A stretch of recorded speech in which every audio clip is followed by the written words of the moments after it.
Hello दोस्तों, कैसे हैं आप सब। आज की हमारी कहानी का नाम है जब बहन ने किया शर्मिंदा। अगर अच्छी लगे तो चैनल को लाइक, शेयर और सब्सक्राइब करना ना भूलें। भैया भाभी, आपको ज़रा भी शर्म नहीं आई? ऐसे आने में सब कितना कुछ लेकर आए हैं। कितने महंगे महंगे गिफ्ट, गहने, कपड़े। और आप क्या लाए? सिर्फ चांदी की मटिया और कपड़े। क्या कहूँगी मैं सबको कैसे दिखाऊंगी? आपने तो मुझे किसी के सामने बोलने लायक नहीं छोड़ा है। हमेशा से तो आप ऐसा ही करते आए हो। जानवी अपने रिटायर्ड भैया को एक साथ इतना कुछ सुना गई। करीब 10 साल पहले ही तो भैया ने जानवी की शादी की थी। माता पिता तो बहुत पहले ही गुजर गए थे। भैया ने ही जानवी को पाल पोस कर बड़ा किया था। जानवी के भैया के भी 2 बेटियां और 2 बेटे थे। भैया की बेटियां जानवी से बस थोड़ी ही छोटी थी। जानवी के भैया उम्र में जानवी से बड़े थे। भैया ने अपनी हैसियत के हिसाब से दोनों बेटियों और बहनों की शादी की। शादी में कोई कसर नहीं छोड़ी। आगे तो बेटियों का भाग्य ही होता है। जानवी की शादी हुई तो उसका पति कुछ ज़्यादा नहीं कमा पाता था, पर शादी के बाद उसकी खूब तरक्की हुई। उसने बड़ा आलीशान बंगला, 3 गाड़ियाँ, नौकर चाकर सब कुछ पा लिया। जानवी के एक इशारे पर सब हाजिर रहते थे। जानवी की सास मालती जी भी बहू को सर आँखों पर रखती थी, क्योंकि बहू के आने के बाद ही बेटे ने इतनी तरक्की जो की थी। एक तो जानवी को पहले ही लगता था कि उसके भैया भाभी उसके साथ भेदभाव करते हैं, अपनी बेटियों को अधिक करते हैं और उसे कम। अब इतना कुछ पा लेने के बाद तो उसका दिमाग 7वें आसमान पर पहुंच गया था। वह कोई भी मौका नहीं छोड़ती थी भैया भाभी के अपमान करने का। वे बेचारे वृद्ध हो चुके थे। 2 बेटे बहू, पोते पोतियों सबको देखना होता था। उनके बेटों की भी कुछ अच्छी नौकरी नहीं थी। दोनों बेटियां भी औसत घर में ही थी। तो स्वाभाविक था कि जो 4 पैसे पास में थे उसे बचाकर समझदारी से जिसे ज़रूरत है उसी पर खर्च करते थे। जानवी के इसी स्वभाव के कारण वैसे भी उनका जाना ना के बराबर हो गया था। जानवी के ससुराल में उस समय जानवी की ससुराल में भी अभी ना आते तो कैसा होता। 3 बेटियों के बाद जानवी ने बेटे को जन्म दिया था। घर में जश्न का माहौल था। इतने सालों में पहली बार जानवी के ससुर जी ने खुद फ़ोन करके भैया को बुलाया था। ऐसे में उनकी हिसाब के हैसियत के हिसाब से जो उन्हें ठीक लगा वे ले आए। पर जैसे ही जानवी ने सारा सामान देखा वह बुरी तरह नाराज़ हो गई।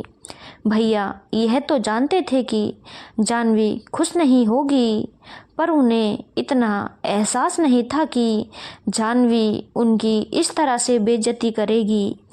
यह उन्हें लगा नहीं था। जानवी इतना कहकर मुड़ ही रही थी कि पीछे से उसकी सासू माँ मालती जी आकर खड़ी हो गई। उन्होंने जानवी को धीरे से कहा, शर्मसार तो मैं हो गई हूँ।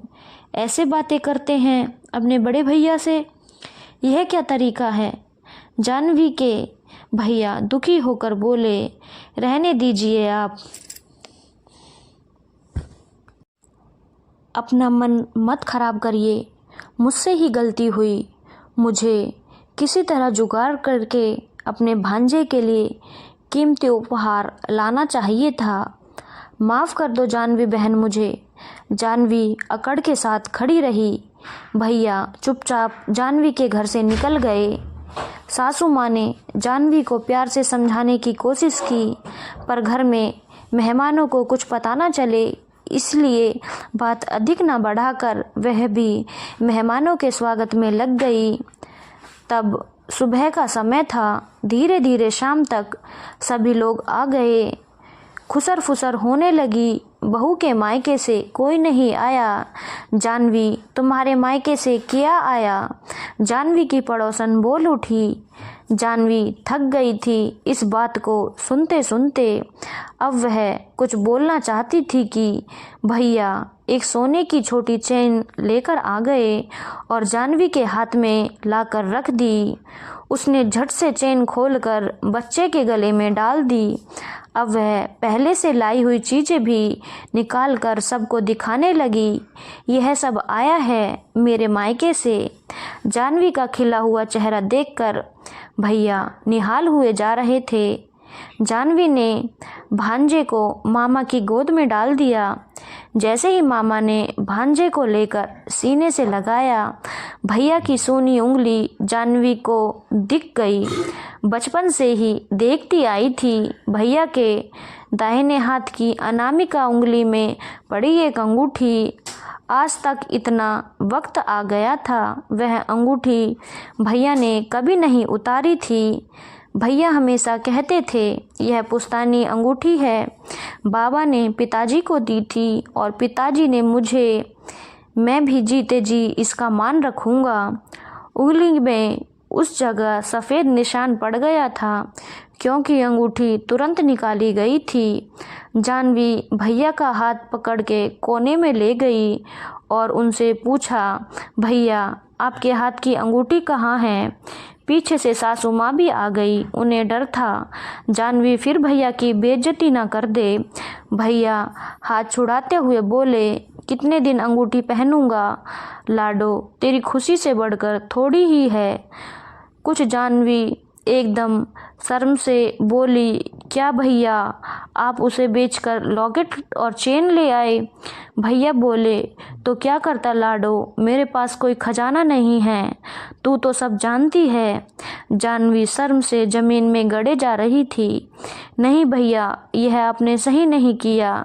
जानवी की आंखें भर आई थी। जानवी की सासू माँ बोली, बेटा जिस भैया के कारण अभी कुछ घंटे पहले शर्मसार हो रही थी, वह भैया तुझे कैसे शर्मसार होने देते, इसीलिए मजबूरी में उन्हें ऐसा करना पड़ा। आज इन्हीं के आशीर्वाद से तुम इतनी फली फूली हो और कब से तुम इनका अपमान करती आ रही हो। जानवी फूट फूट कर रो पड़ी। भैया मुझे माफ़ कर दीजिए, मैं हमेशा आपके प्यार को दिखावा ही समझती रही। भैया ने जानवी के आंसू पोंछे और कहा, मेरी लाडो, तेरे भैया का प्यार न कल दिखावा था न आज है। हाँ, दिखावे के लिए तेरे भैया के पास कुछ है भी नहीं।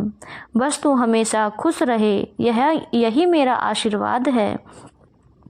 चल बाहर, सब तेरा इंतज़ार कर रहे होंगे। सब समारोह धूमधाम से संपन्न हो गया। जब भैया जाने लगे तो विदाई में जानवी ने सबके कपड़ों के साथ भैया का हाथ पकड़ उसमें अंगूठी डाल दी। भैया बोले, अरे लाडो, यह क्या, तुम्हें यह अंगूठी कैसे मिली? भैया, मुझे प्रायश्चित का मौका भगवान ने दे दिया। आप जहाँ इसे देकर आए थे वह हमारी पहचान के सुनार थे। मैंने एक दो जगह पता किया था तो तुरंत ही पता चल गया। अब मुझे कुछ नहीं चाहिए, बस आपका आशीर्वाद हम पर हमेशा बनाए रखना। धन्यवाद दोस्तों। अगर आपको कहानी अच्छी लगी हो तो चैनल को लाइक, शेयर और सब्सक्राइब करना ना भूलें।